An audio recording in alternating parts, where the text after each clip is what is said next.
Magandang umaga po sa inyong lahat. Ako pong muli si Pastor Bong, bumabati na isang mapagpalang Thursday morning sa ating lahat. Ang bilis ng araw. Thursday na. Bukas Friday, weekend na naman. At syempre magkikita-kita tayo ulit sa linggo sa ating worship service. The topic that we're gonna learn today is this. What the Holy Bible says about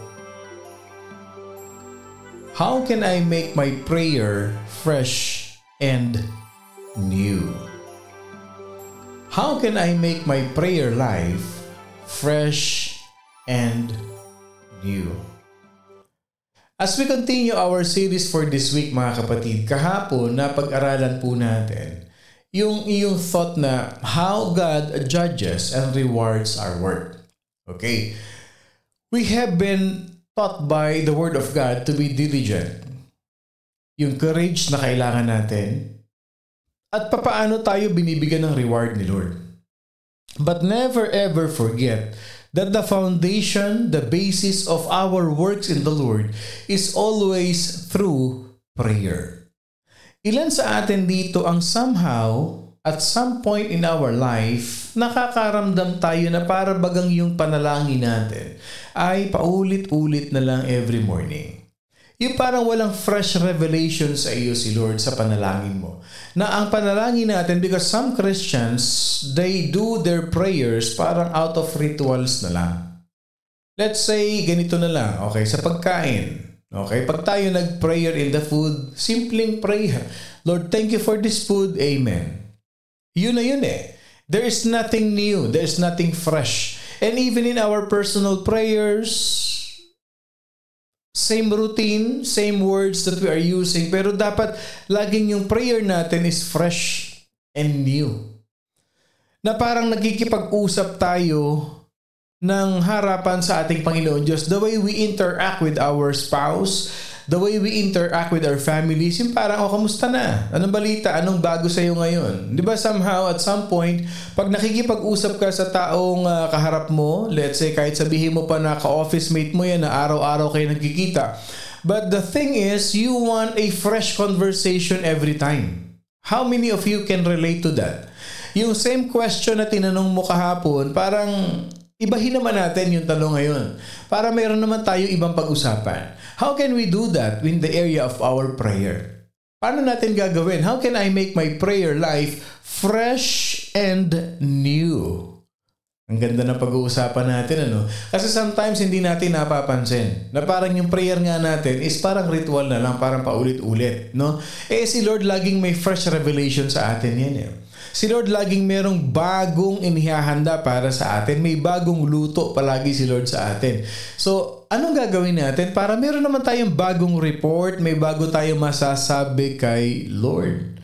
How can I make my prayer life fresh and new? Ilan sa atin dito yung excited nang marinig yung thought na yan, yung message na yan? Hindi ba? How many of you will agree? Do you agree with me na gusto naman natin fresh and new yung ating panalangin sa Panginoon Diyos? Sige nga, can I see an amen to that? Can I see an amen? Sige, interaction tayo bago kayo makatulog dyan sa inyong kinalalagyan. Okay?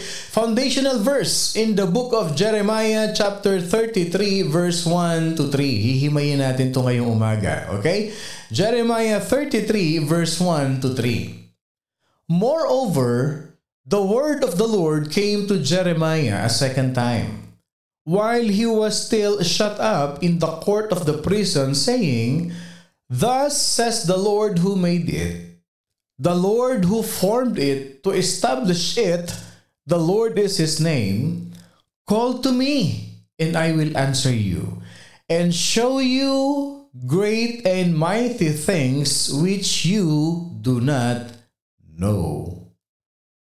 Moreover, the word of the Lord came to Jeremiah a second time while he was still shut up in the court of the prison, saying, Thus says the Lord who made it, the Lord who formed it, to establish it, the Lord is his name.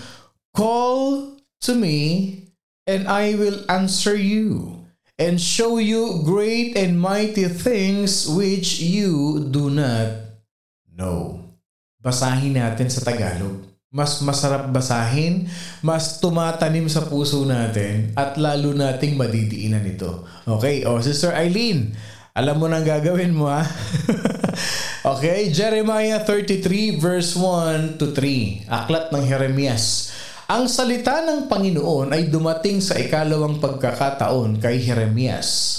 Habang nakakulong pa siya sa bulwagan ng bantay na sinasabi, ganito ang sabi ng Panginoon na gumawa ng lupa. Ang Panginoon na nag-anyo nito upang ito'y itatag. Ang Panginoon ang kanyang pangalan. Ito na, verse 3. Tumawag ka sa akin at ako'y sasagot sa iyo.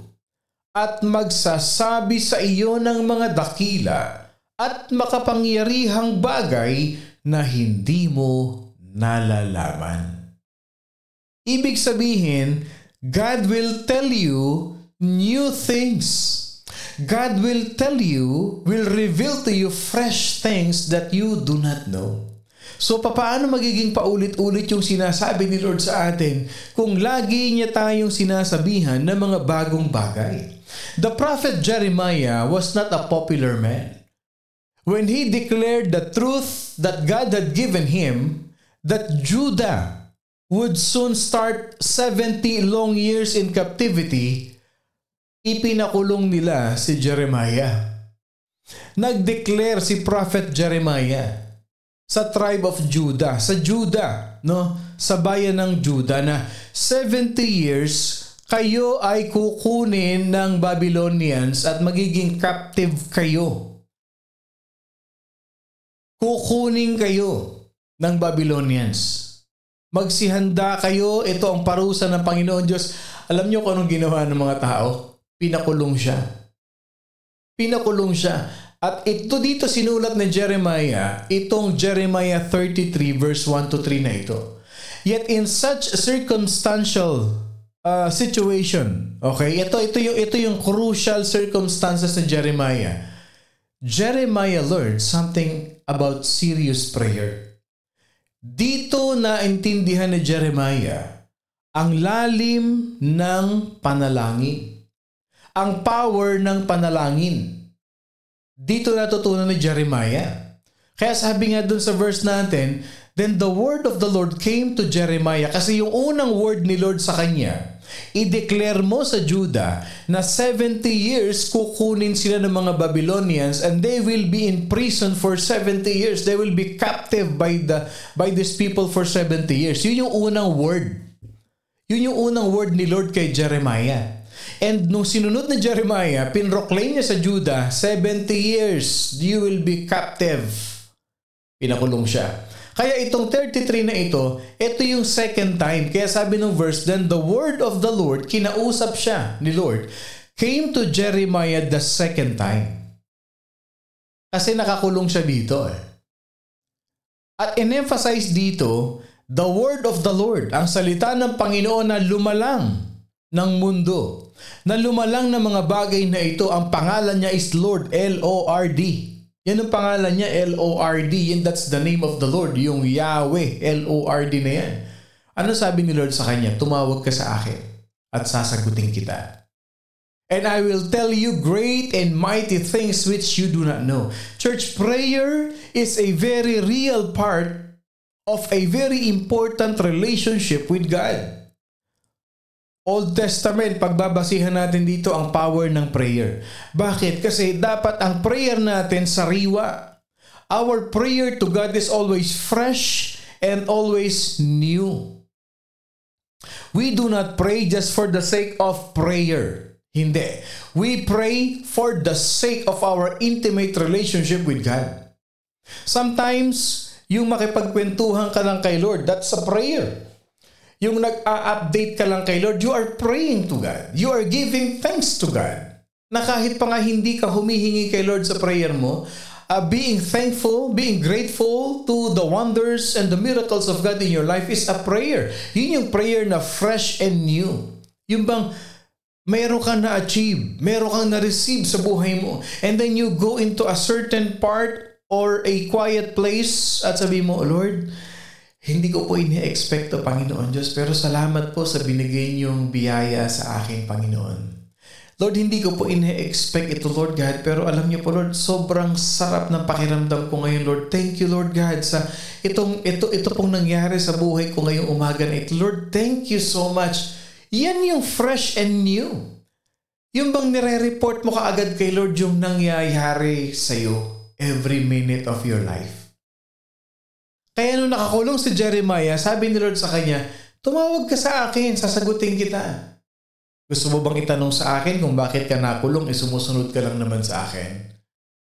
Fresh and new. Whatever happens, you speak to God, you talk to God, you pray to God. Fresh and new. Our prayers is not reserved for some spiritual elite people. It is for us. Yung panalangin, hindi lang naman yan para kay pastor. Hindi lang naman yan para sa mga leaders ng church. Hindi lang yan para sa mga may ginagawa sa simbahan. Para sa ating lahat yun, mga kapatid. Paano natin magiging fresh and new? Maya't maya. Bakit hindi maging prayerful? Pag may nangyari, i-report ka agad kay Lord. Yun yung fresh and new. Yung wag mong palampasin yung araw na yon na hindi mo sussumbong, i-report kay Lord. Para bang yung itinerary natin every time we accomplish, everything something happens, meron ka unang pagsasabihan kay Lord kaagad. Kay Lord kaagad. Same thing with sa asawa natin. Hindi ba? Pag may nangyari, di ba, tuwan-tuwa ka, kinukuha mo kaagad yung cellphone mo, idadial mo kaagad yung number ni best friend mo, idadial mo yung number ng ni wifey or ni hubby, at i-report mo kaagad, darling, honey, hindi ba? Ganun yun eh, mahal. O listen to this, I have good news for you. Kasi gusto mo yung balita, fresh and new, malaman niya kaagad.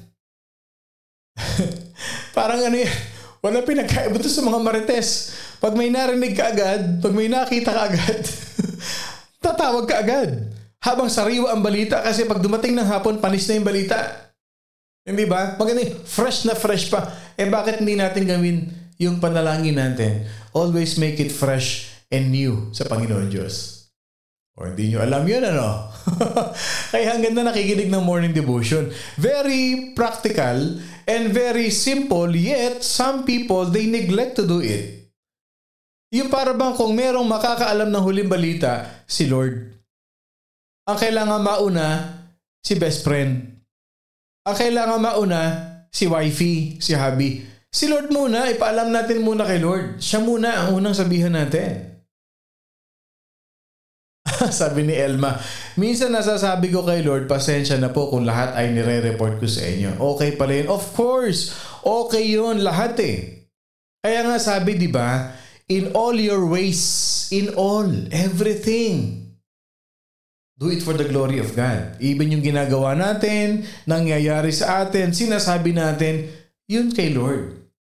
Kay Lord yun. At God will never be irritated to us kahit maya't maya pa tayong nagre-report sa Kanya. Mas gusto ni Lord yun. The more you seek Him, the more you will find Him. At ano sabi ni Lord? I will tell you great and mighty things which you do not know. Call to me and I will answer you. Hindi naman nilabi ni Lord na I will answer you if I am available. Hindi, tayo lang yun.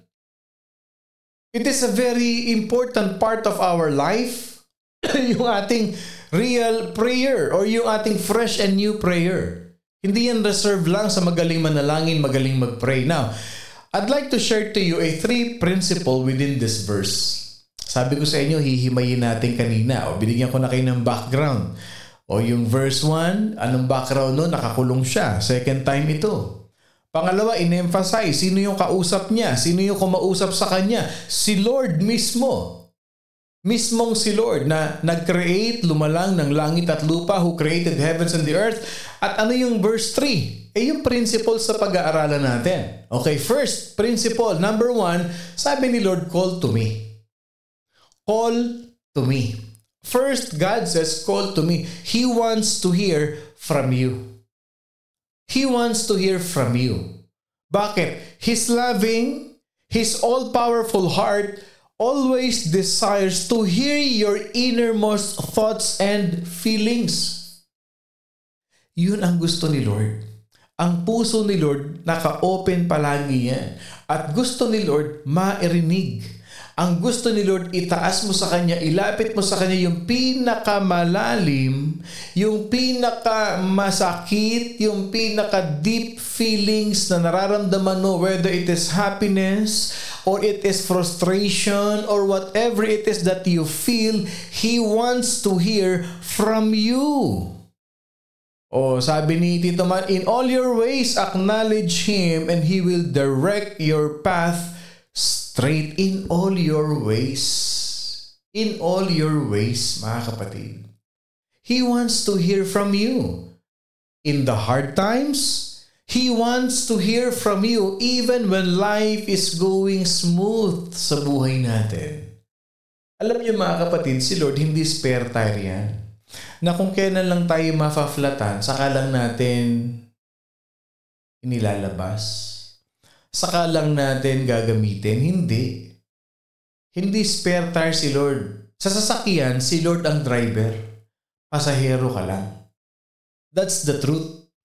At hindi mo pwedeng sabihin sa driver mo na si Jesus na kung saan pupunta kasi alam niya kung saan kanya dadalhin. All you have to do is to thank Him and be grateful to Him and be submissive to Him. Yun yung prayer na fresh and new. Sabi ni Irma, kay Lord na lang magbalita kasi siya di nagsasawang makinig kahit ano pa yan. Be honest and share our true feelings, doubts, and fears with God. Si Lord po ang laging sumbungan, hindi ang tao. Ngayon nga sa Pilipinas, napalitan na ang sumbungan. Imbis na kay Jesus Christ na, kay Tulfo na daw isumbong. No? Pero syempre una, si Lord. Gagamit lang si Lord ng mga tao na tutulong sa atin. Ano ibig sabihin nito? Sabi ni Lord, call to me. Call to me. Tumawag ka sa akin. Alam niyo ba, share ko lang to sa inyo ha. Your sweetest times of prayer happens when you come before Him. Yes, your sweetest times, yung pinakamatamis na panalangin, yung pinakamatamis na pag-uusap nyo ng Panginoon Diyos, pag ikaw ay lumapit sa Kanya, simply praising Him, worshiping Him, and giving thanks for what He has done. Okay. Sabi ni Ate Dory, bulong ako ng bulong kay Lord. Minsan umiiyak, minsan nagpapasalamat at nagpupuri. Yan yun eh. Okay, tanong ko lang sa inyo. Hindi ba nararamdaman ninyo na ang sarap ng yakap ng Panginoon? Yung bang iiyak ka lang kay Lord, tapos magpapasalamat ka lang, Lord, kahit na ganito yung nangyari, nagpapasalamat pa rin ako, Panginoon Diyos. Pupurihin kita, pasasalamatan kita, Panginoon. At Lord, mahal na mahal kita, Lord. I love you, Lord God. I praise you, I worship you. Yung tipong nakikinig ka muna ng worship song. Tapos habang nakikinig ka ng worship song, hindi mo na mamalayan, tumutulo na yung luha mo, nagpe-pray ka na. Ilan sa inyo ang ginagawa yan? Ilan sa inyo yung nangyari na yan? Yung habang nakikinig ka ng worship song. It doesn't matter kung gaano kalaki katawan mo. Kung gaano katapang ang pagkalalaki mo. Pero pagka-intimate ka kay Lord, I'll tell you this, iyakin ka. Kasi bakit? Yun yung sweetest time mo kay Lord. Sabi ni Eileen, the best magchismis kay Lord kasi hindi ka ipagkakalat. Amen to that. Amen to that. Yung pinakamatamis na tagpo ninyo ng Panginoon, yung time na nagpapasalamat ka, yung nakapikit ka na, oh Lord, ang dami kang problema, pero Lord, eto ako, nakakapag-pray ako sa iyo. Nakakapag-praise and worship ako sa iyo, Lord. Ilan sa atin dito yan? Ako po, sabi ni Noraline. Sige nga. Hindi ka nagiging emotional. Nagiging intimate ka lang kay Lord. Alam nyo, kung hindi nyo pa na-experience niyan, subukan niyo mag-moment kay Lord.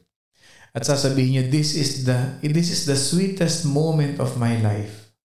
At alam niyo, pag nangyayari yan, nangyayari sa inyo yung sinabi ni Lord kay Jeremiah, come to me I will answer you. And I will show you great things that you do not know. Pag nangyayari yun, yung nagpe-pray ka through your praise and worship kay Lord, may binibigay sa iyo si Lord na bagong revelation. May ibinubulong sa iyo, may pinapakita sa iyo si Lord na eto gagawin ko sa iyo, anak ko. This is what I want you to be. And this is my will for your life. Yung hindi mo pa alam, ipapaalam niya sa iyo. Second thing, if you call to me, sabi ni Lord, sarap ng feelings mag-emote kay Lord. Totoo yan. Ako po, pastor, sabi ni Bebelin. Pangalawang principle na matututunan natin, ito yung pinakamasarap pakinggan. Sabi ni Lord, I will answer you. Wow. Super iyakin po ako kapag kausap ko si Lord. Ang sarap mag-moment kay Lord. Ito yung I will answer you. Do you believe that? Naniniwala ba kayo dyan? I will answer you. Pag tumawag ka kay Lord, sasagutin ka niya. Hindi ka niya i-reject. Lalo pa nga at may personal relationship ka na kay Lord. Anak ka na ni Lord. Tatay mo na siya. Walang matinong tatay na pag tumawag ang anak, hindi niya sasagutin.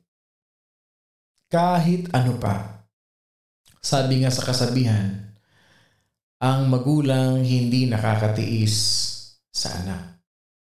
Pero ang anak nakakatiis sa magulang.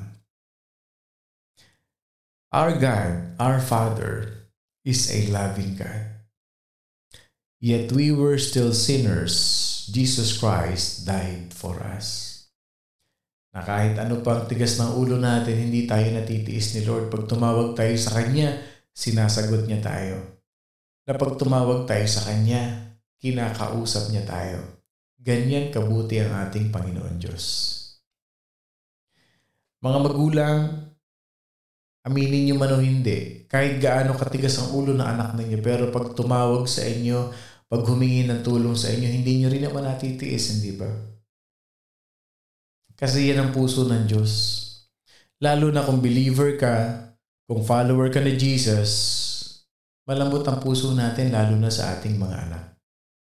Kasi mahal natin sila. Ganyan ang pagmamahal ng Diyos sa atin. Kaya sabi ni Lord, call to me, I will answer.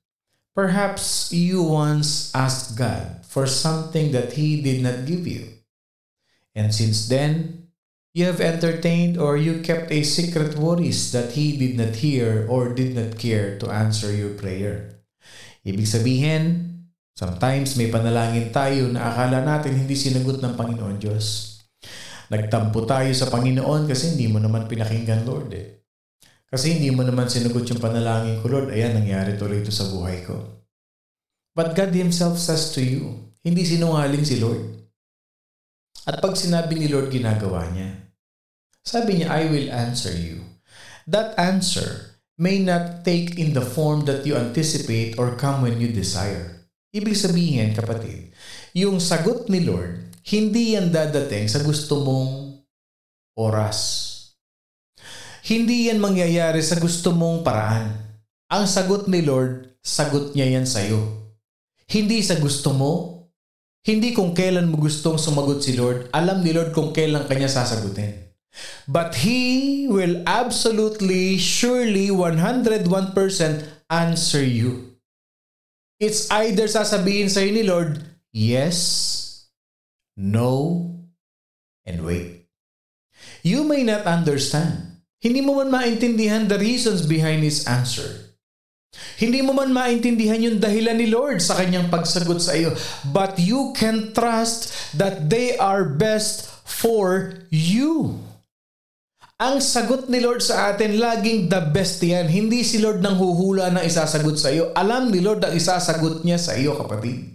And His answer is always the best answer in our life. Romans 8:28, and we know that all things work together for good to those who love God, to those who are called according to His purpose.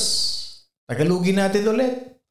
Nalalaman natin na sa lahat ng mga bagay, ang Diyos ay gumagawa sa ikabubuti ng mga umiibig sa Kanya. Sasagutin tayo ni Lord, yes, this is the best for you. Sasabihin ni Lord, no, it will not be good for you in the future or tomorrow or in the next day. At sasabihin sa ni Lord, wait, it is not yet time. Yan ang sagot ni Lord. Gumagawa, sumasagot sa ikabubuti ng mga umiibig sa Kanya. Kaya kung mahal natin si Lord, trust God for His answer. Because definitely, absolutely, surely, He is answering your prayers.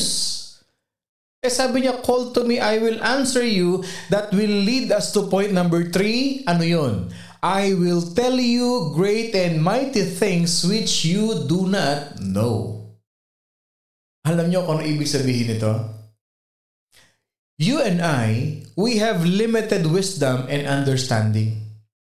Aminin mo man o hindi, limitado ang ating karunungan, limitado ang ating pangunawa. That's the truth of the matter. That's the rule of the planet.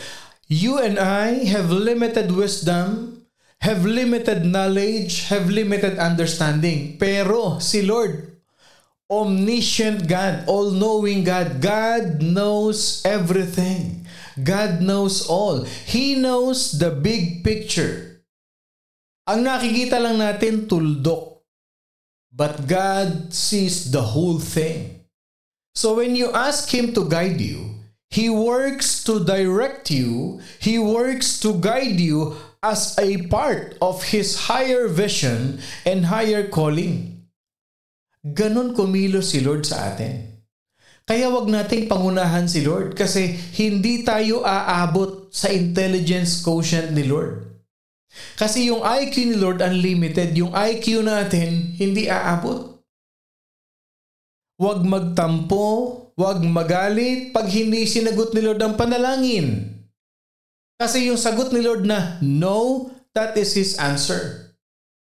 Kaya nga dapat ang panalangin natin fresh and new. Lord, bakit po hindi pa nangyayari, Panginoon? Yung pray ko po sa iyo kahapon, Lord, ito na po yung situation na to, Lord. Pero alam ko, Lord, nagtitiwala po ako sa iyo, Panginoon, that there is something behind these things, the circumstance that you want me to learn, Lord God, and I will submit to you. No matter what happens, Lord, let your will be done. Yun ang fresh and new. Ina-update mo siya, i-update ka rin ni Lord. If you will just be sensitive to the voice of God, sasabihin ni Lord, anak, wag mo nang hingin sa akin yung trabaho na yan. Hindi ko ibibigay sa iyo yan. Ito ibibigay ko sa iyo kasi ito for long term ito. Yan short term lang yan, pero ito long term ito, anak. Anak, hindi ko ibibigay sa iyo yung taong yan kasi sasaktan ka lang yan. Ito ibibigay ko sa iyo, hindi man pogi, pero mabait. Hindi man mayaman, pero maka-Diyos. Maka-Diyos na masipag pa. Anak, ito ang para sa iyo. Ito ang ibibigay ko sa iyo, anak.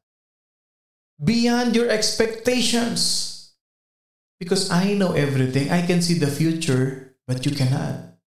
And if you take the first step of calling out to Him, giving your fresh prayer, giving your new prayer is becoming an important part of your dynamic relationship with the Almighty God.